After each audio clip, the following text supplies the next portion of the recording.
Hey, salut à tous et bienvenue à vous dans ce deuxième avant-après où oui, je me mets en mode foot footage. En fait, je vous explique le principe, c'est juste que, en fait, là, je fais genre, je vais à la séance en foot footage. Genre, là, je n'ai pas le temps de poser la caméra, je vais direct à la séance. Sauf que c'est pas vrai du tout, c'est de la mise en scène, lol. En tout cas, deuxième avant-après sur Transformers 5, The Last Knights, comme on l'appelle.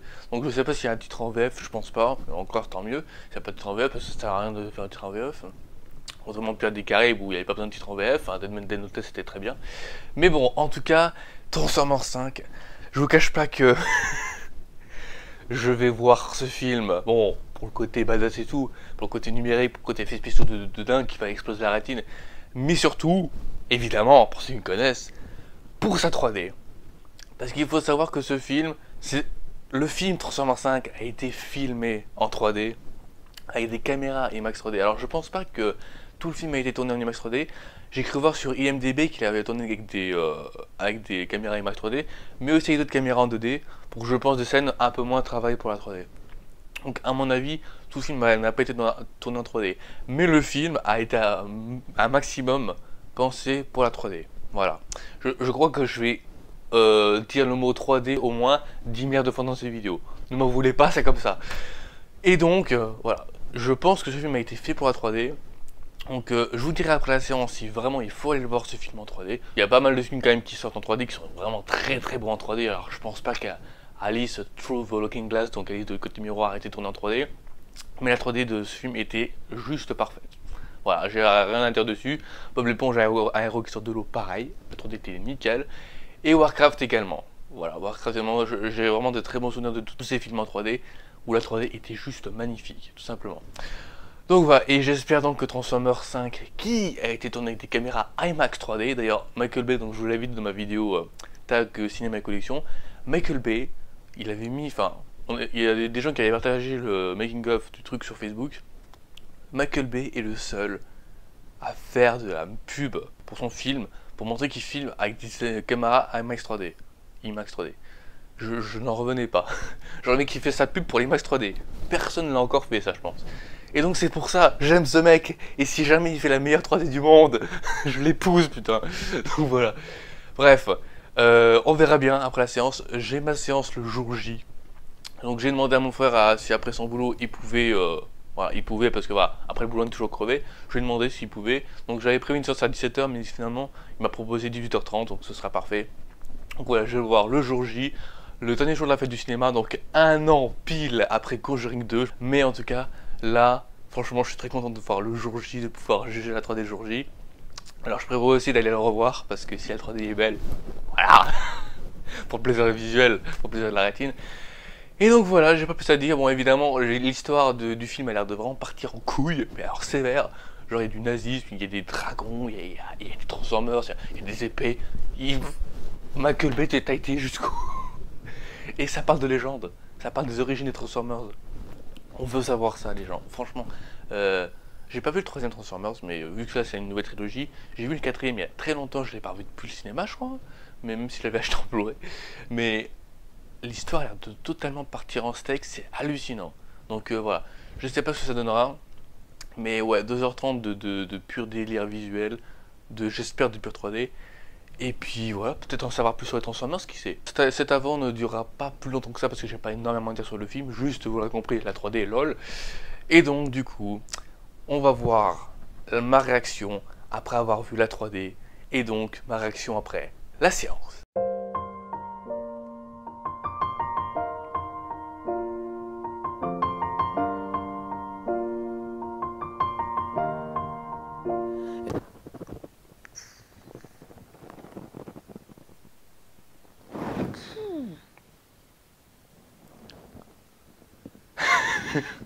Donc ça c'était ma réaction après la séance, clairement. Je n'en pouvais plus. Vraiment, autant j'ai déjà vu des films assez surcotés qui m'ont limite donné mal au crâne. Je me rappelle le film 31 que j'avais vu de Rob Zombie, qui est son dernier film actuel, que j'ai pas personnellement très aimé, mais qu'on peut clairement aimer. Il y avait une scène hyper que dans le film qui m'avait donné mal au crâne, et aussi du SLV, etc. Mais ce n'était qu'une scène. Le reste du film pouvait se sauver. Là, j'ai passé 2h30 devant un film surcuté. Pas surcoté, hein, surcuté. c'était hyper cut de partout. J'en pouvais plus. Et même pas que dû au montage, vraiment. Non, parce que Michael Bay, entre nous, faut qu'on parle. Toi, ton cadreur et ton monteur.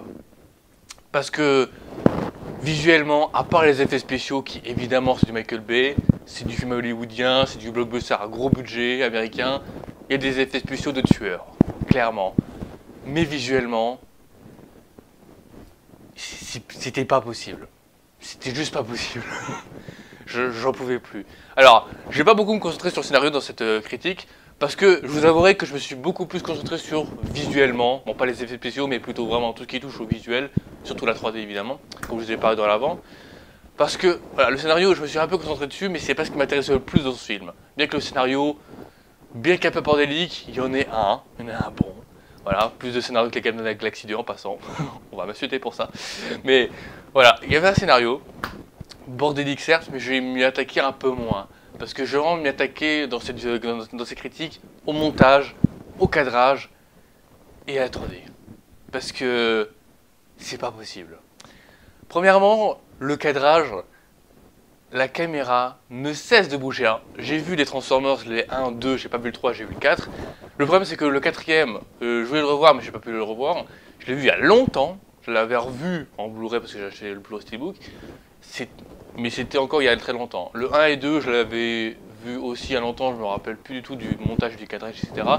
Mais je n'avais pas souvenir que le montage était aussi bordélique et que la caméra n'a de cesse de bouger dans tous les sens, plus le montage qui cut à chaque fois, on a le temps de rien comprendre au film, on comprend rien à ce qui se passe. Il n'y a pas un seul plan dans ce film qui dure plus de 3-4 secondes. 3-4 secondes, c'est long. À part les petits plans séquences, il y a des petits plans séquences, enfin vraiment, la caméra des fois donne des libertés de mouvement assez fluides et assez calmes comparé à tout le film. Des plans qui durent environ 10 secondes, voilà, pour vraiment cadrer et pour... c'est vraiment pour faire des plans d'ensemble, pour partir en panoramique comme ça et pour revenir vers les personnages. Et la caméra se calme un peu. Mais alors pendant 2h30, la caméra ne cesse de bouger, même au niveau des dialogues, putain. Les champs contre champs basiques, la caméra arrête pas de bouger. Le cadreur, c'est un putain de parkinsonien, les mecs. C'était fatigant. Ah, vraiment, c'était fatigant. Et donc, en plus du cadrage qui arrêtait pas de bouger, la caméra n'arrêtait pas de bouger. Pendant 2h30, je me suis dit, caméra, calme-toi, putain. Ah, ça n'arrêtait pas. Donc, caméra qui n'arrête pas de bouger, le montage qui est hyper cut. Vraiment, le montage n'arrête pas de couper. Il n'y a pas un moment où la caméra se dit, tiens, je vais faire un grand panoramique et tout, je vais tourner autour des personnages, je vais dézoomer, je vais rezoomer, machin, enfin, des trucs qui peuvent être faits en un plan. Même les frères Rousseau cut pas autant. Les frères Rousseau, on comprend l'action. Ça pourrait être fait en 1 ou 2 plans au lieu de 4-5 plans, mais au moins, on comprend l'action et c'est pas ultra hyper cut tout le long du film. D'ailleurs, les frères Rousseau, ils font pas que de l'hyper cut tout le long du film. Ils se calment au bout d'un moment. Ils font des panoramiques, ils font des trucs qui tournent autour des personnages et tout, ils font quelque chose d'intéressant. Même si certains n'ont pas aimé Civil War, je m'en fous. Pour moi, je le dis, les frères Rousseau savent quand même un minimum filmer, même si c'est hyper cut. Là, Michael Bay, c'est pas qu'il sait pas le filmer, c'est qu'il arrête pas de faire des mouvements de caméra brusques, mais en plus, le montage ne calme pas la caméra. Vraiment, c'est horrible. Le montage est tellement cuté, on comprend rien à ce qui se passe, ça fait mal aux yeux, et en plus, transition, la 3D. C'est grâce à ce film que je vais enfin me dire, c'est comme avec les caméras 4K. T'as beau avoir une bonne caméra, c'est la lumière qui compte. Là, c'est pareil. T'as beau avoir une caméra IMAX 3D où tu peux gérer la 3D comme tu veux, si t'as pas ce qu'il faut avec le cadrage et le montage qu'il faut, la 3D ne passera pas. Parce que tout le long du film, à part les plans qui sont, comme je vous ai dit, un peu panoramiques, où il prend le temps que la caméra de faire des beaux plans fluides, etc., des beaux panoramiques, qui vont de plan d'ensemble au plan un peu plus proche, là, la caméra, elle passe bien en 3D. Mais alors, tout le long du film, la 3D saccade. Tout le temps. La 3D a absolument pas le temps de suivre l'image, on ne comprend rien à ce qui se passe. Donc, en plus, c'est la caméra qui bouge tout le temps, en plus des plans hypercut, et en plus de la 3D qui saccade, c'est pas possible. Visuellement, c'est pas possible. En plus, parce que j'avais été voir le jour même du coup, enfin, je vous tourne la vidéo après le lendemain, mais j'ai pu aller voir jour J, et je me suis dit, parce que je lui ai demandé à mon frère s'il voulait aller avec moi, et du coup, on s'est pris une séance, et je lui ai dit, parce que vu que maintenant dans mon cinéma, on peut programmer les places, on peut réserver les places directement, je lui ai dit, mets-nous assez proches, parce que des fois, les films en 3D, moi, ce que j'aime pas quand je vais voir des films en 3D, c'est vraiment que je vois les bords de l'écran. Je vois les bords, et du coup, je vois que la 3D, elle va jusqu'au bord, et du coup, ça m'énerve de voir que la 3D a une limite. Donc moi, ce que j'ai demandé à mon frère, c'est vraiment de pouvoir, avec la limite des lunettes, de voir l'écran vraiment à la limite du bord des lunettes. Comme ça, au moins, la 3D j'ai pas une impression que la 3D passe à la limite de l'écran. Vraiment, elle passe à la limite de mon champ de vision. Je sais pas si vous avez compris, mais en tout cas, voilà. C'est vraiment pour vous expliquer que j'essaie vraiment d'avoir le panoramique parfait, personnellement, parce que vu que j'ai un amour de la 3D, j'aime bien que la 3D n'ait pas de limite, et donc du coup, voilà, avoir le bon cadrage par rapport à mes yeux. Mais, malgré ça, ça passe pas, du tout. Donc visuellement, c'était catastrophique. Je suis sorti de la salle. Alors déjà, c'est la première fois que je sors de la salle et que j'ai les yeux en feu et que je me dis putain, la lumière du jour. Et puis, oh mon dieu, mon champ de vision qui est fluide. J'en pouvais plus. Enfin bref. Et du coup, je suis sorti de la salle vraiment catastrophé de me rendre compte que putain, t'avais prévu de filmer ça avec des caméras IMAX 3D. Il y avait marqué sur les affiches filmées en IMAX 3D. J'étais content parce qu'en plus, comme j'ai dit dans ma vidéo collection, enfin tag cinéma collection, Michael Bay était le seul à faire de la pub pour l'IMAX 3D. C'est bien de faire de la pub pour l'IMAX 3D, c'est bien de montrer aux gens que oui, je veux travailler avec de la 3D, comme James Cameron a dit récemment avec son Avatar 2. Mais c'est pas tout d'avoir un équipement 3D, hein. Il faut aussi gérer ça. J'ai l'impression d'apprendre le cinéma à Michael Bay, c'est horrible. Mais, putain. Enfin bref. Et donc voilà, donc visuellement c'est une vraie catastrophe. Vraiment c'est une vraie catastrophe. Même si les effets spéciaux sont bons, ça je peux pas critiquer, c'est incritiquable, les effets spéciaux sont magnifiques. Mais franchement, en plus je me suis dit, à la fin de la séance, je vais enfin pouvoir dire aux gens, vous êtes obligés d'aller voir ce film en 3D parce qu'il est filmé en 3D avec la 3D spectaculaire. Alors qu'absolument pas. Totalement mal géré. Et donc ça me fait chier de vous dire que n'allez pas voir ce film en 3D. Putain! C'est moi qui encourage la 3D de bout en bout. Comment voulez-vous que je défende la 3D avec ça, quoi? C'est incroyable. Même la 3D des Gardiens de la Galaxie 2 que je n'ai pas aimé, non, je n'ai pas aimé les Gardiens de la Galaxie 2, même cette 3D-là était magnifique. La 3D des Gardiens de la Galaxie 2 était maîtrisée de bout en bout, de main de maître. Et ça me faisait chier parce que j'avais pas aimé le film. Mais tant mieux si vous avez aimé. Mais... Et là, franchement, ça me fait chier. Et en plus, niveau scénario, parce que transition au niveau du scénario, j'ai pas extrêmement bien suivi le scénario. J'ai suivi quelques trucs, j'ai entendu les révélations, etc. Mais il y a tout un bordel. Il y a un énorme bordel historique. Donc la bande-annonce nous révélait évidemment qu'il y avait quand même pas mal de trucs historiques, dont le Moyen-Âge, etc., avec les chevaliers, etc. Apparemment que le roi Arthur. Mais, alors, j'avais pas fait gaffe à ça.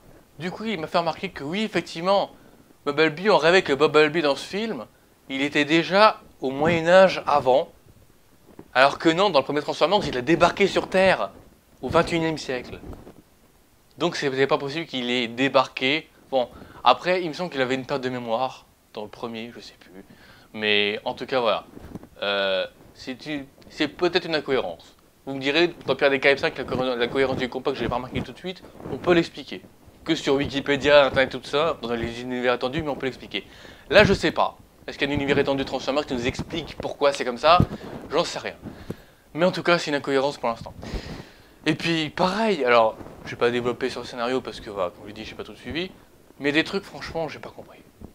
Il y a des trucs, il découvre une historienne, je crois que c'est ça, une historienne, une nana qui va le suivre tout au long du film. Bon, déjà, la nana qui dit je veux me battre dans la bande-annonce, on la voit au début du film, on la voit un peu moins, mais elle sert à rien.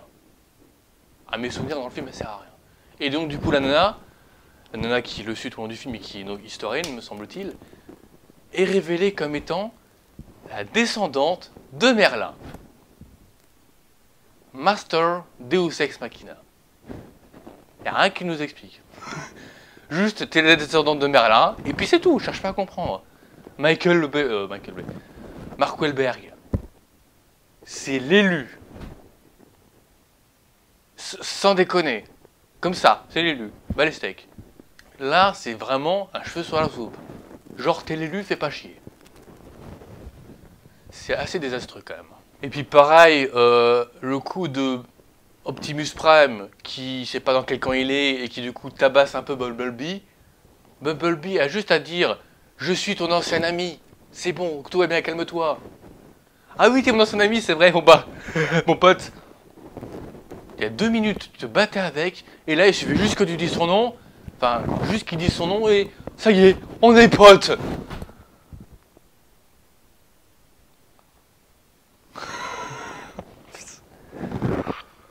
Waouh!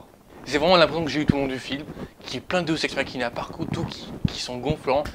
Hawkins, qui est devenu un vieux con. Après, je sais que De Niro, qui avait fait des Taxi Driver avant, qui avait fait plein de grands films et tout, avait fait Dirty Papi, et apparemment, voilà, vu qu'il est en fin de carrière, il se faisait plaisir. Là, Hawkins aussi est en fin de carrière, je pense. Bon, voilà, je pense qu'il est assez vieux, comme je sais pas quel âge déjà Hawkins, mais il est assez vieux. Mais du coup, voilà, je sais pas ce qu'il se dit. Bon, j'ai fini ma carrière, j'ai fait Seigneur des Agneaux, j'ai fait plein d'autres films, j'ai fait Prémonition récemment que j'ai pas vu. Et maintenant, je débarque là-dedans et je fais le vieux con. Est-ce que, voilà, je sais pas. Mais ouais, franchement, Hawkins qui te sort des putains de partout, enfin des gros mots, vraiment.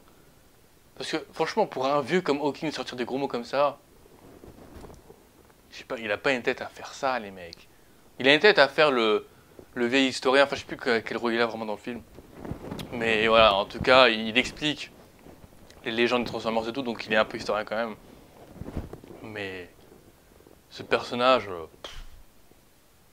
je comprends pas. Non, au final, pour ce film, le seul point qualitatif du film, le seul point fort du film, c'est vraiment que les effets spéciaux, quoi. Parce que comme je vous ai dit, visuellement, c'est catastrophique, ça bouge partout, c'est hyper cut, la 3D saccade, ouais, on a le temps de rien comprendre, et depuis, ça fait mal aux yeux. Depuis, moi qui étais assez devant l'écran, j'en pouvais plus, vraiment, à la fin de la séance, j'en pouvais plus. Et scénaristiquement, c'est le bordel. Après, voilà, je vous ai dit, j'ai pas suivi tout le scénario, donc si je dis un peu de la merde, vous m'excuserez, mais voilà, c'est vraiment ce que j'ai ressenti dans le film, la première fois que je l'ai vu, même si je me suis plus concentré sur le visuel, vraiment, mon ressenti global, c'est vraiment que Deus Ex Machina, scénario bordélique, et d'ailleurs, à la fin, parce que ça, je l'avais pas dit, il y a le climax de fin, il y a la grande bataille de fin, qui est assez bien filmée, mais qui te joue toujours aussi hyper cut, qui est assez immense, qui montre vraiment le gigantisme de la chose, sauf qu'on nous dit tout le long du film qu'ils se doivent sauver le monde, alors que, niveau scénario, je me suis attaché à aucun personnage, et honnêtement, j'ai absolument pas connaissance que ce soit un truc énormissime. Vraiment, j'ai pas ressenti le gigantisme scénaristique de la fin du monde. J'ai absolument pas ressenti ça. À la fin, je me suis dit, bah écoutez, oui, tapez-vous dessus. Et à la fin, le climax est à peine terminé. Optimus dit son discours de fin qui repompait des 4 premiers films. Juste, spoiler, il y a marqué spoiler dans le titre. Juste spoiler, maintenant on retourne sur notre planète.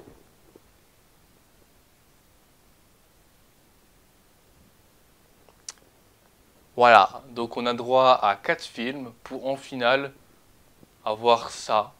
Et se dire, bon bah voilà, on retourne sur notre planète et puis c'est fini. En fait, il y en a beaucoup qui vont dire, bah oui c'est logique, la saga est finie donc il retourne sur notre planète. Sauf que juste après le climax, il fait son discours et c'est fini. C'est quoi cette fin bâclée? Sans déconner. Et puis même, il y a un moment, on voit le nom de Michael Bay apparaître sur l'écran. Là, on se dit, bon bah ça y est, c'est fini. Sauf que non! Il y a 30 secondes de film en plus.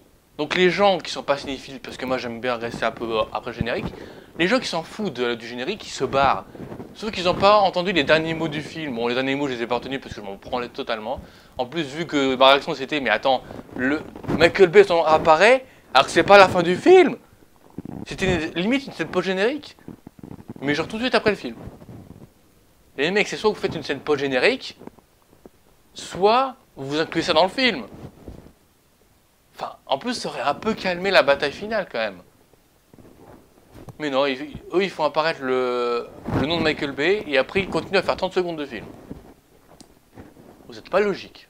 Franchement, vous êtes pas logique. Et puis pareil, voilà, petite idée qui m'a un peu fait chier au début du film, l'apparition du titre. Non mais, vous vous rendez compte que dans les bonnes annonces, on vous montrait une grosse mécanique comme ça, on vous dézoomait, et là on vous montrait Transformers qui se dézoomait sur l'écran. Et là non, c'est juste fondu enchaîné du titre. C'est une blague ou quoi? J'ai pas souvenir que dans les anciens Transformers, on faisait juste apparaître le titre comme ça. Je me souviens qu'il y avait tout un truc en 3D, genre à la Transformers, où il y avait toutes les pièces qui s'assemblaient pour faire le titre. Il me semble. Enfin, je sais plus, mais j'ai pas souvenir qu'une simple transition du titre comme ça. Enfin, merde, quoi, les gens. C'est Michael Bay, c'est un blockbuster explosif. Encore, Batman vs Superman, je pouvais comprendre que le titre était simple. Parce que, voilà, DC Comics et Zack Snyder, ils comptent pas faire non plus des trucs explosifs de partout. Donc, ils ont fait un titre un peu plus sobre. Mais là, c'est Transformers. Je sais bien que c'est détaillé à la con, que ça fait pas partie de la digeste du film. Mais putain! Ah, mais c'est... Pour un Transformers! Non, vraiment, il y a rien qui va avec ce film. Hein. À part peut-être le scénario que j'ai pas vraiment suivi, mais il y a rien qui va. Visuellement, c'est nul. À part les effets spéciaux. Putain! Je transpire tellement que mes cheveux, ils tenaient absolument plus. Voilà. Bonjour, j'ai les cheveux totalement aplatis, c'est horrible. Donc voilà, Transformers 5, c'est The Last Night. Ah oui, d'ailleurs, The Last Night, spoiler, c'est l'élu, voilà. Genre, Matt Goldberg, t'es l'élu, donc t'es le dernier chevalier. Là, je me suis dit, non. C'est de là que vient votre titre. Voilà. Mark Wahlberg, l'élu, le dernier chevalier. Ça vient de nulle part. Et rien dans le quatrième prévoyait que ce serait l'élu. Hein. Juste le mec avait trouvé Optimus Prime dans son garage, enfin, avait vu Optimus Prime, l'avait mis dans son garage, et c'est tout. Parce que même Sam Witwicky, donc Shia LaBeouf, dans la première trilogie, il y avait une cohérence avec ça, parce que son grand-père, ça a été issu de son grand-père. Mais là, c'est issu de qui? Ça départ comme ça. Après, peut-être que c'est expliqué par des petits détails dans le film, j'en sais rien, mais là, quand je l'ai vu, je me suis dit, c'est une blague.